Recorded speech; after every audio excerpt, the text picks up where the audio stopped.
River of Hope is an international project that uses creativity to empower young people on climate and environmental issues. Between 2023 and 2025, it connected communities across the UK and beyond, linking with major cultural festivals.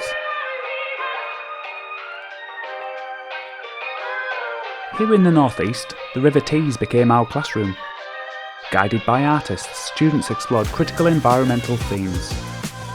They delved into creative writing and poetry with Carmen Marcus and experimented with visual art techniques alongside Emma Wheatman and Rachel Laycock of BloomInArt. This creative journey culminated in a powerful series of artworks and a poignant spoken word poem.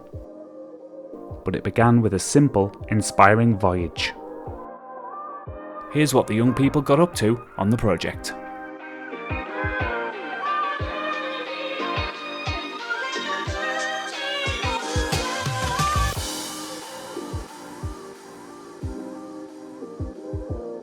The students' journey unfolded on the Teesside Princess, cruising from Stockton towards Yarm. For most, stepping onto the boat was a brand new experience. Equipped with workbooks from Carmen, they began their trip. Along the way, they didn't just watch, they created. Using art and creative writing, they blended the living river around them with historical stories and local folklore. I never really been in a boat trip, so it's quite nice to see your local nature and all that. To be honest, I didn't even know that people fish down there. It's quite bizarre. I mean, yeah, I think it's great, to clear your thoughts. Quite a serene and tranquil, view of the landscape, and just gets the stress off your mind and all that. Up close with nature and filled with new discoveries, the cruise became a source of inspiration. Every sight and sound was fuel, ready to spark the creativity for the upcoming River of Hope project.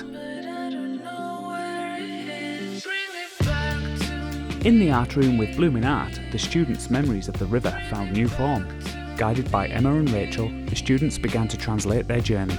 Through sustainable making with clay, wire, felt and glass, they gave shape to their experience. They became explorers in a landscape of materials. They pressed forms into alginate moulds, painted on cardboard, and let their ideas guide their hands. This process of collaborative creation did more than produce art for an exhibition. It became a deeper exploration, connecting them with the river's story and inspiring a fresh, creative way of seeing the world.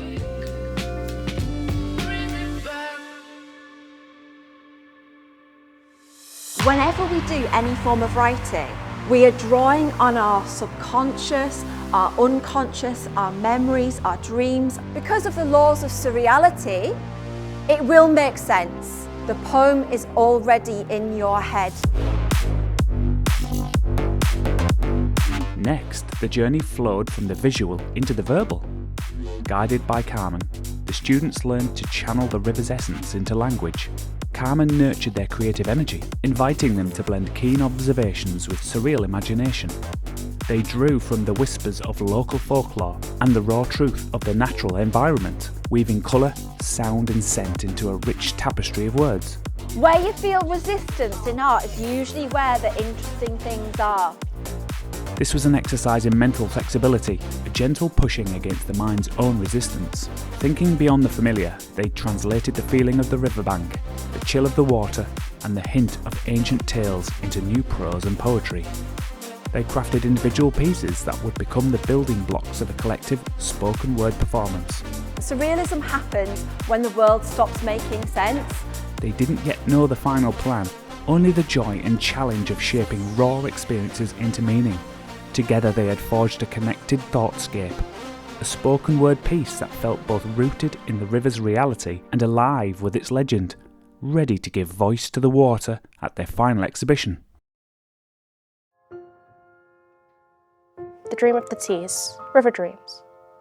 Of forgotten promises, of love letters glistening, of a fuse of light, of ancient trinkets, of small droplets off a waterfall, a singing lady.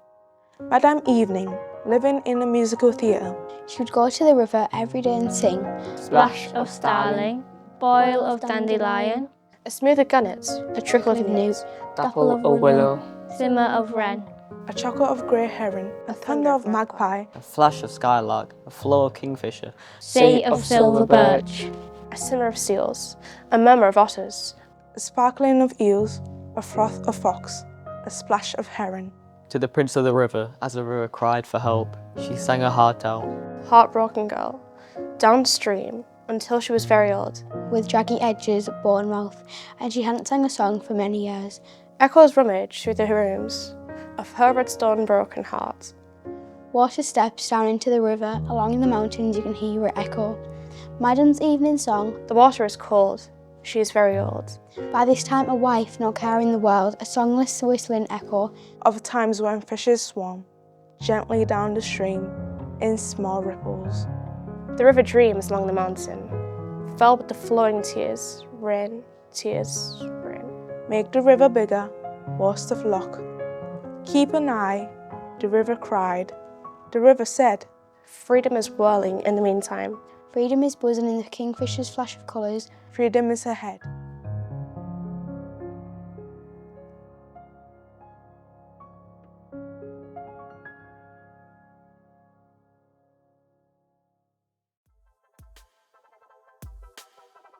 I think the river's personality would be like a wise old man, because it's been there for so long. I think it'd be like the old man that you'd go to for advice, or like an old owl in a film. Someone like that you'd like find comfort in. I want future generations to be able to experience what we've experienced in this project. I think everyone has ownership of their place. We could all like put something in towards helping our environments in our area. Being on the river was fun, but you really got to express your creativity when you were doing the art in school. You were allowed to like be yourself. It's all about letting your creativity flow. When we grow up and have our kids, they're going to live in the environment. So I guess it's our job to make it good for our kids, I think. I think if you show the interest for the river and you start to like it, you might want to take care of it more. It is very important because nature is what brought us up, and obviously we're here to protect it. One thing I've learned is to be mindful and to look around and be like, nature is what creates us and what protects us during like our lives. And nature is also beautiful and we should protect that as well.